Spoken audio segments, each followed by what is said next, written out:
আমাদের প্রিয় নবীর সাথে লাইলাতুল কদরের রাত্রিতে কি হয়েছিল?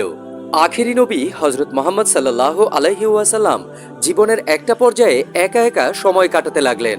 তিনি মাঝে মধ্যেই নূর পাহাড়ের হেরা গুহায় বসে ধ্যানমগ্ন থাকতেন। তিনি জীবন ও সৃষ্টির উদ্দেশ্য নিয়ে ভাবতে লাগলেন। টানা কয়েকদিন তিনি হেরা গুহায় কাটিয়েছিলেন। রমাদান মাস চলে আসলো। রমাদান মাসের শেষের দিকে কোনো এক রাত্রিতে তিনি হেরা গুহায় বসেছিলেন। হঠাৎ লক্ষ্য করলেন হেরা গুহায় একজন ব্যক্তি দাঁড়িয়ে আছেন। রাসূলুল্লাহ সেই ব্যক্তিকে দেখে চমকে গেলেন। ওই ব্যক্তিটি নবীজির কাছে এসে বলল, ইকরা, পড়ো তোমার প্রভুর নামে। নবীজি বললেন, আমি তো পড়তে জানি না। ওই ব্যক্তিটি তখন সূরা আলাকের 5টি আয়াত পড়ে শোনালেন। ওই ব্যক্তিটি ছিল ফেরেশতাদের সর্দার হযরত জিবরাইল আলাইহিস সালাম। পবিত্র কুরআন এই লাইলাতুল কদরের রাত্রিতেই সর্বপ্রথম নাজিল হয়।